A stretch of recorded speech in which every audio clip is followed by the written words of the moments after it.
What can I do for you, Del Nero? Have you ever heard of Michelle Nicholas? Michelle Nicholas. That name doesn't mean anything to me. A French woman. She stayed in your apartments last November. There is a lot of turnover here, Del Nero. I can't remember everyone who passes through. I've lived here for more than 2 years, Slavonsky. There's no way a French woman would have passed through this hovel of losers without attracting some attention. I'm not interested in that. I'm just interested in rent money. Why are you looking for Michelle Nicholas? I'm looking for a wife. I opened the phone book and found her name. Your sarcasm will get you into trouble, sooner or later, Del Nero. Now tell me something I don't know. Michelle Nicholas. I know she stayed here, so stop lying to me. Okay, she stayed here for about 1 month. I only saw her when she moved in and out. She paid her rent in advance and I never had to see or talk to her. She had an apartment on top floor, number 607. Happy now? Do you know what she did for a living, or why she rented the apartment from you? I'm not kind of guy who butts around in private lives of people. That's your job, detective. I'd like to see apartment 607. Sorry, Del Nero, but apartment 607 isn't available right now. Why? He's being renovated. You decided to renovate an apartment? I have a hard time believing that. I don't care if you believe or not. You're not going to see apartment. Slavonsky won't let me in that room. I know that. I'll have to find another way to get in there. Goodbye, Slavonsky. Goodbye, Del Nero.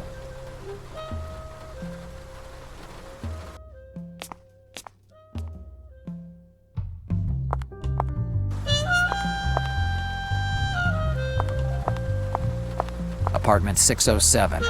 This is the apartment where Michelle Nicholas was hiding. I don't believe that lie about renovations. Slavonsky is definitely hiding something. No one's answering.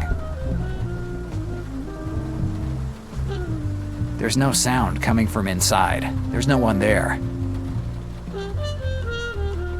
Getting in there is the only way I can find out something.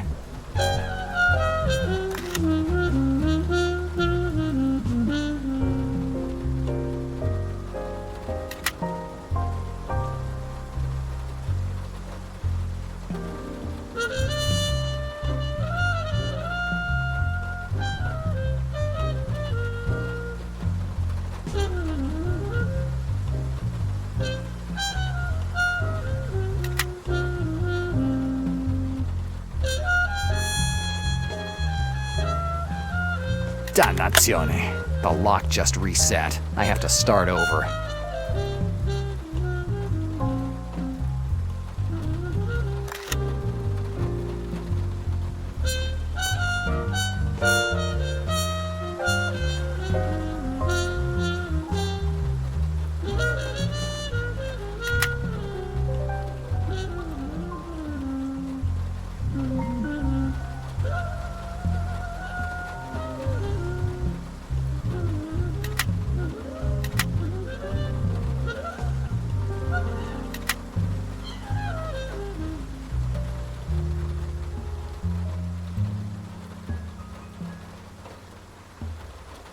Dannazione. The lock just reset. I have to start over.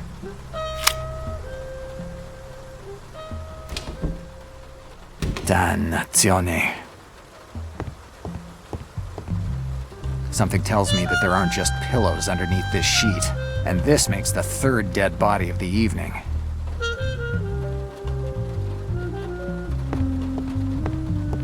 And there's nothing in the bathroom either. Just some soap and a few towels. The bare necessities.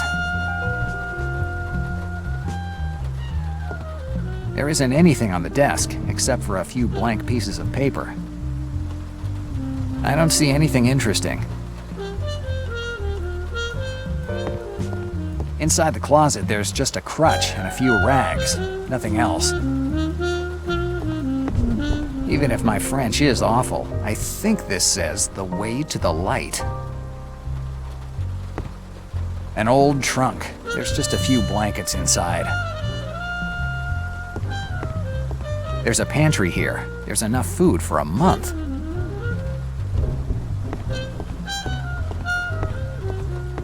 Whoever is under this sheet must have seen better times. I don't like to disturb the dead, but I have to find out who's under this sheet. I wouldn't do it if I were you. Slovansky, what are you planning to do with that old iron? Whatever I want to if you don't do as I say. So you're mixed up in all this too? I don't know anything about this, Del Nero. I just have orders to follow. From who? Black Lily? You're in no position to ask questions, Del Nero. You're more in position to answer them. I'm not in the habit of answering men who point a gun at me. You'll make exception this time. Tell me, Del Nero, who are you working for? You know perfectly well that I don't work for anyone. I know you're a private detective, but that might just be cover. If I had another job, I'd get a better place than this one, where the owners don't point guns at their renters. You might be doing this just for your ideals, Del Nero. I'm not a guy who goes in for ideals. They get you killed too easily. So why are you looking for Michelle? Michelle. You called her by her name. I guess you know her well. I'm the one asking questions, Del Nero. Why are you looking for Michelle? I found her name on a recording from an archaeologist or someone like that. Are you talking about Professor Zindler? Looks like you know a lot, Slovansky. Where's Professor now? At the Central Park Museum, with a hole in his forehead. I see. Looks like a lot of people are looking for you lately, Del Nero. The only reason to look for someone is because he has something other people don't have. If you're talking about my sense of humor, you might be right. Knock it off, Del Nero. I get orders from group called Congregation of Five. The Congregation of Five, the same one Michelle Nicholas belonged to. Exactly, Del Nero. And we are having big problems with Black Lily Mafia. We both want same thing, girl. And Congregation thinks you have her. Well, they're wrong. I don't think so. Visit you received tonight confirms that we aren't only ones who think you have girl. Two wrongs don't make a right. Come on, Del Nero, don't be fooled. Do you have girl? I'm not saying anything until I meet with Michelle Nicholas face to face. It'd be pretty hard for you to talk to her. Let's cut out this nonsense and tell me where she is. She's right there near you, under that sheet. So that's Michelle Nicholas's body under there? That's right. Black Lily got to her before she found girl. Dannazione. Michelle Nicholas was maybe the last chance I had to find out about the girl and about what happened tonight. If you want answers, you'll have to wait until tomorrow morning, Del Nero. What's happening tomorrow morning? Tomorrow at about 6 a.m., Congregation will send guide to take Michelle's place. Tomorrow morning? I'd say timing isn't your strong point. Our organization doesn't have same means as Black Lily. And who's going to take care of the girl until this guy gets here? Same person who's been taking care of her so far. You. So I'm supposed to protect the girl until this guy gets here? That's what you're asking me? That's right. Why should I trust this guy? You don't have choice. Moreover, I wouldn't have any problem to take girl with my own hands if I had to. But I'm not a man of action. I'm just building owner on Lower East Side.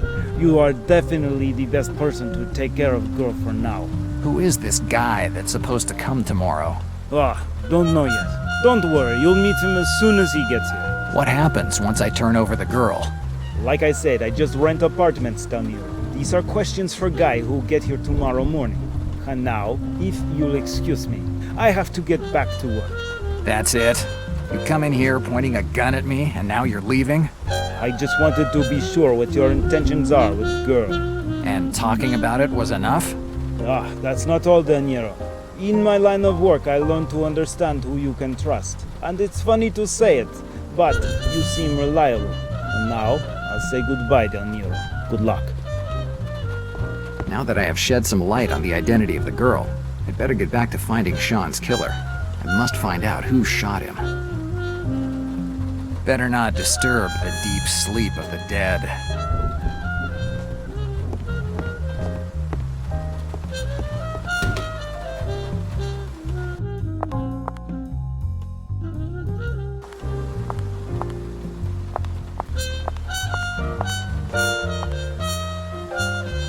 What can I do for you, Del Nero? Tell me about the Congregation of Five. What do you want to know? Why are you looking for the girl? I don't know, Del Nero. If you want answers, you have to wait for a guy the congregation sent to deal with girl. When will he get here? Tomorrow morning around 9 a.m. And until then, I'll have to babysit the girl, right? Right, Del Nero. There's no other choice. How did you get in? I was never part of organization. My old man was member. We moved to America for his job. He deciphered codes for them. So what's your role? When my old man was too old to work, he decided to buy this building. Congregation helped him. The only provision is that if they need it, it has to be safe house for their members. And this safe house is apartment 607. Exactly, Del Nero. That's why that room is always closed. What's the relationship between the congregation and Sean McClane? McClane must be your friend they found dead tonight, right? Yes, even if friend isn't the right word. Anyway, I only know members who stayed in my building. I never heard of your friend. I don't have any other questions. Goodbye, Slavansky. Goodbye, Del Nero.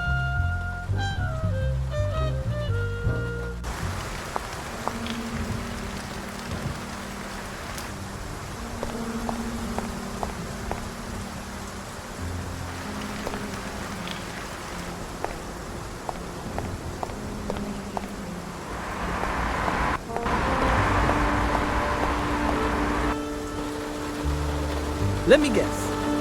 We have to go somewhere. The Melville Port in Brooklyn. Okay.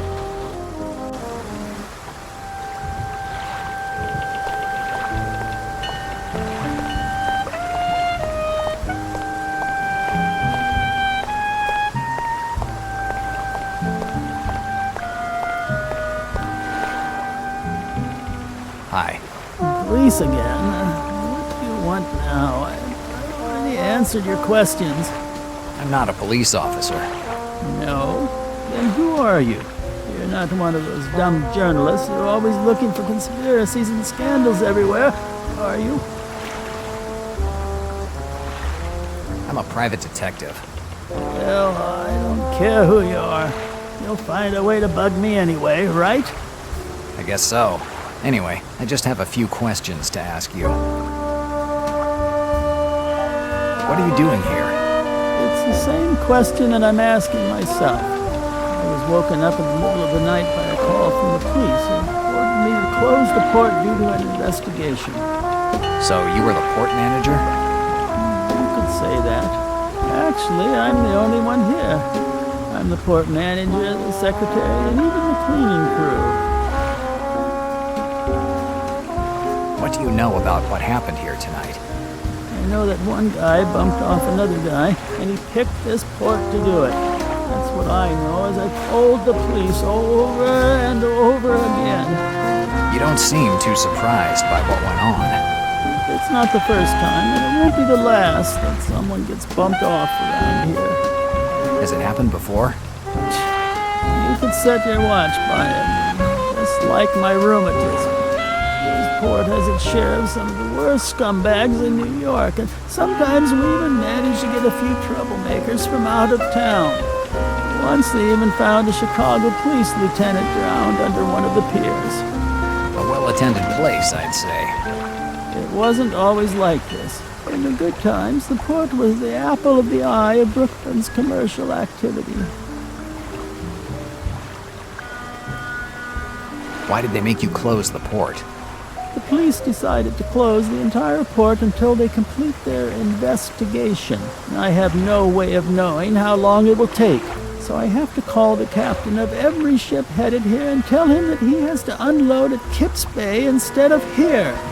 If the port is closed, like you say, I doubt you'll have a lot of work to do. I don't care about the boats. But tomorrow, the good Lewis was supposed to disembark with my good Chilean friend that brings me some of the best grog I've ever had. Now I'll have to wait more than a month to see him, and I finished my last bottle last week. If I want some information, the grog seems a good way to bribe him. Tell me about the port. It was the beginning of the century. New York felt like it was the capital of the whole world. I was just a young sailor with a few dollars in my pocket and no reason to stay on the mainland. The port owner was old Svensson, a Swede who seemed anything but a sailor. In fact, he couldn't have told you the difference between a swordfish and a canister of gasoline. But he knew business. Oh yes, he knew it all right. That guy transformed this place into one of the most important hubs on the East River in just 3 years. This port doesn't seem like a place where a lot of ships could dock. You shouldn't look at it now. Half of the port is now demolished and sold. Once there were more than 10 piers. Now there are only a couple. Old Svensson had them build huge ones, so that even the biggest fishing ships could dock. Why was part of the port sold? It's a long story. During the port's most active years, I worked at the harbor master's office. An accident involving my right leg stopped me from sailing for a few months. Since I was one of the few who could read or write, I was put in charge of handling port procedures. Everything seemed to go fine, business was good, but Svensson started to change over time. I'm not saying that he looked like one of us, but he started to lose that look of a king that he had when he got here. And he started getting strange visits. And then one day in April of 1926, John Grenz, known as the Ace of Spades, found his body floating near the mooring right near his office. The police said that it was a suicide, but none of us believed it. Old Spence had been neglecting himself, okay, but he still had the will to live.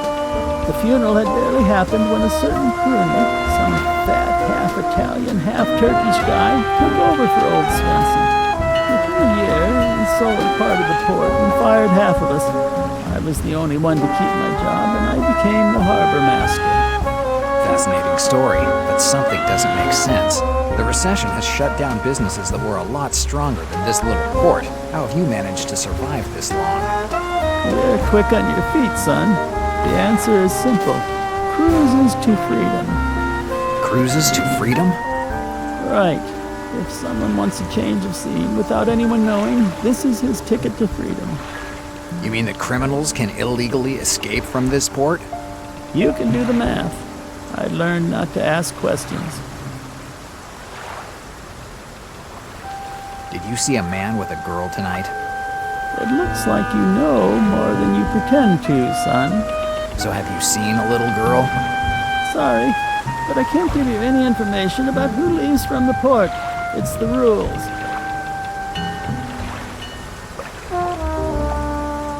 Did you let a man named Ford board? No way, son. The rules are rules. I can't say anything about the people who leave from here. Come on, don't mess around. Tell me what you saw tonight. I'm telling you, the rules say that I can't give out any information about the people who leave from here. I don't need anything else. Good luck, son.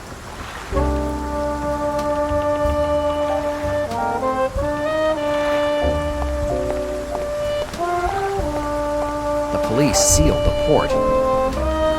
I could ignore the seals and go in. By now, there's probably nothing of interest in the pier area. Forensics must have carried everything away by now.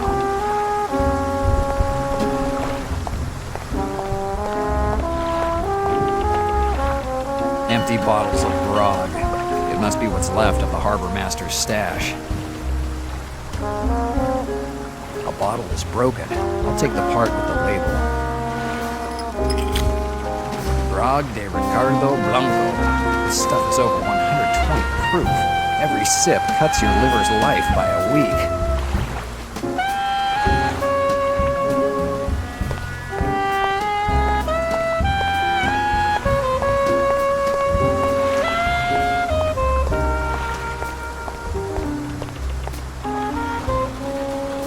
Let me guess. We have to go somewhere.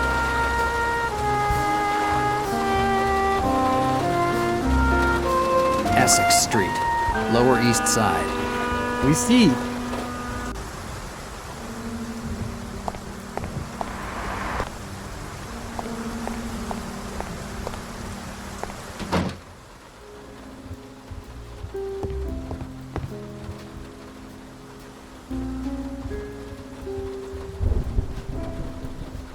Hi, Greta. Hi, Jack. Do you have a bottle of grog? Grog? Did you decide to drive the last nail in your liver's coffin? It's not for me, and it would take too long to explain why I need it. As usual. Anyway, I don't think I have any grog. No one drinks that stuff. But if you feel like, you can check. There might be a few old bottles on the first shelves, the ones closest to the mill. I'll take a look. Thanks. Okay, I'm going now. Bye, Jack. A huge wall of booze. Let's see if Greta has a bottle of grog on these shelves.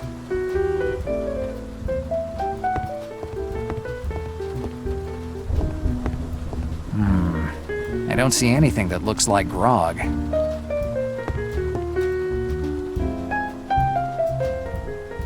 No clue. At least none that makes any sense.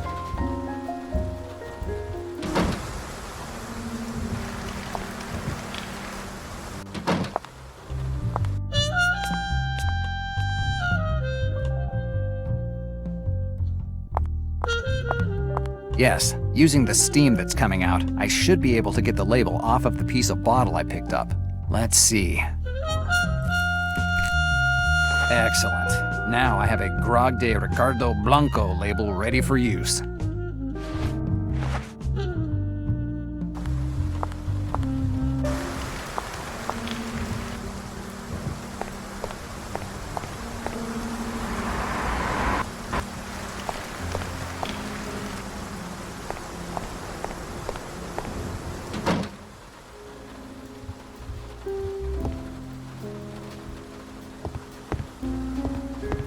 If I glue this label on any of these bottles, I could have a bottle of what, at first glance, could look like a bottle of grog. I doubt that the harbor master guy will figure out the swindle, or at least he won't until I get the information I need.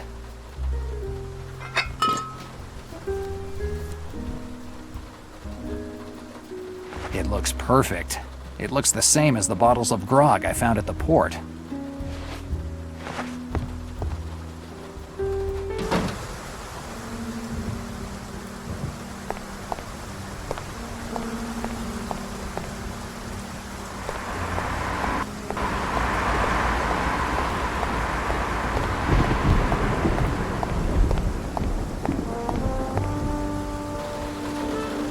Ah, you again. Where we go this time? The Melville Port in Brooklyn. Whatever you want.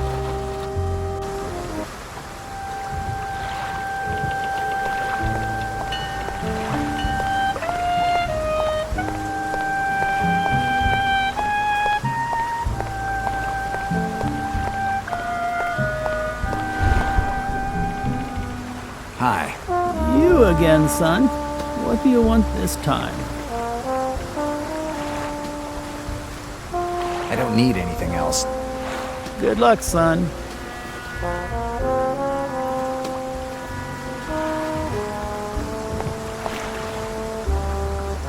Maybe this will help loosen up your tongue.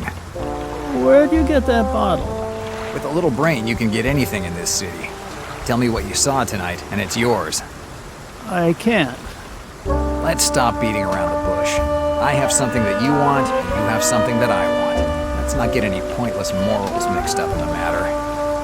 Okay, you convinced me.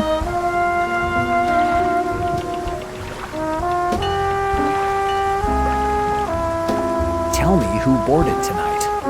Around closing time, the guy who was found bumped off of the dock came here. He had a little girl with him.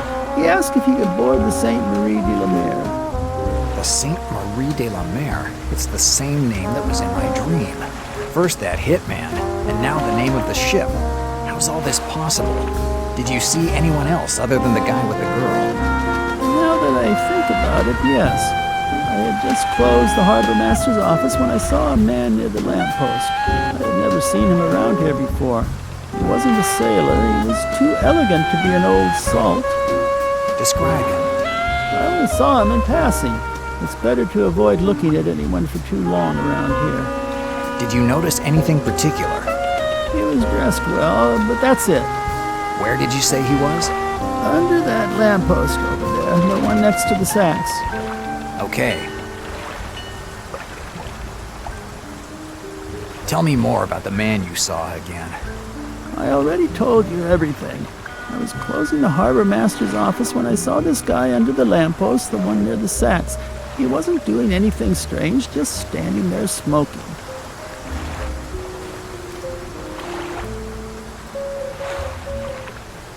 I don't need anything else. Good luck, son.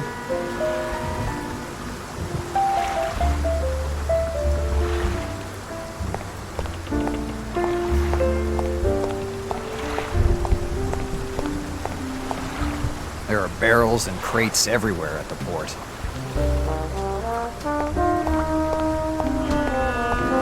This is where the harbor master saw the guy come after Sean. Maybe I'll find something interesting. There are some cigarette butts here. It looks like the guy tailing Sean had to wait for a long while. Let's take a look. The smell of this butt isn't of regular old tobacco. It's hash, which isn't exactly easy to find. It might be a lead to follow, but I can't think of any connection between this cigarette butt and what happened tonight. Maybe I need to think about it. Let's try to think about it.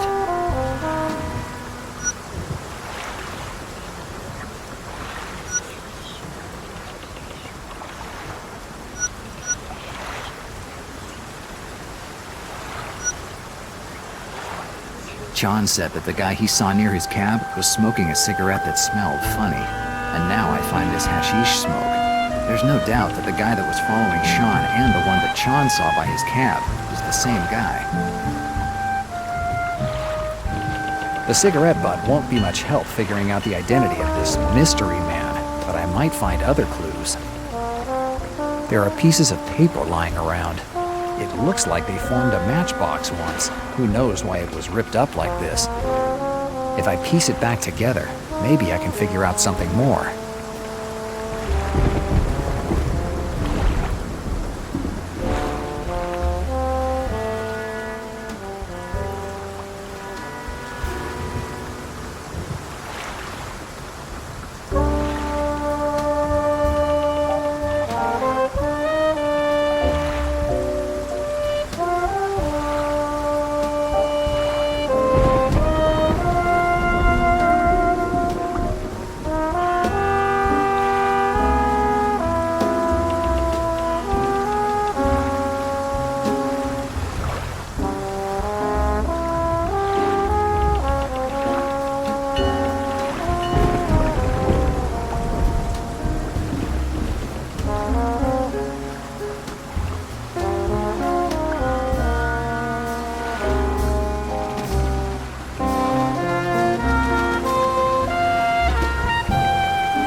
Okay, now the pieces are coming together.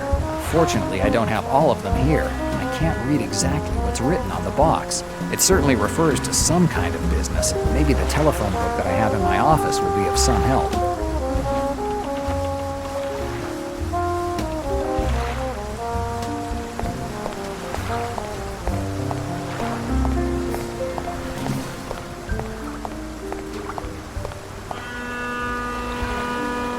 Where you want to go this time? Essex Street, Lower East Side. Okay.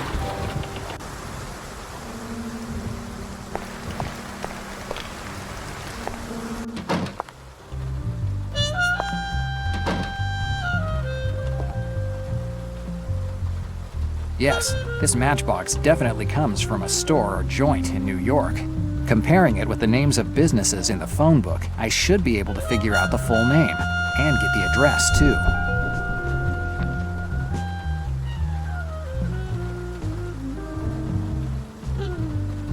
I can see the word book on the matchbox. It must be a bookstore. Let's start looking from there.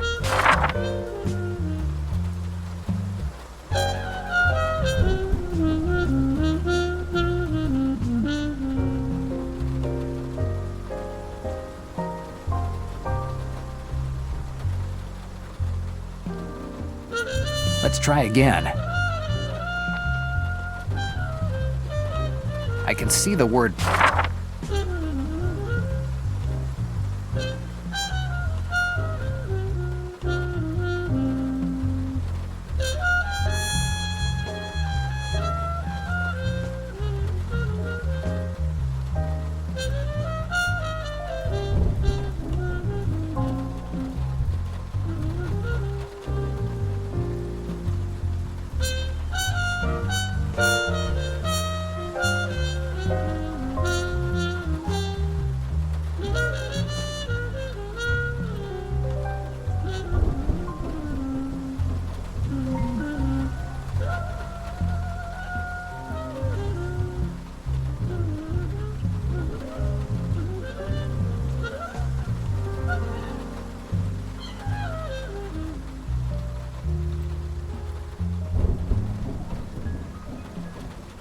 Little Peninsula. The name matches.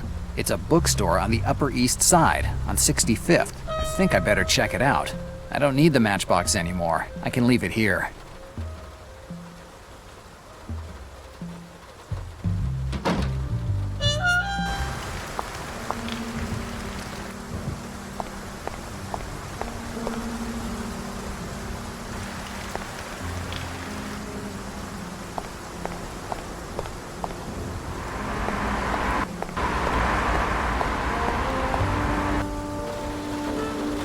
Ah, you again. Where we go this time? 65th Street, Upper East Side. Okay. And here I am on the Upper East Side. Luxury stores, offices of diplomats, and gentlemen with deep pockets. The right place to work on my intolerance of hypocrisy.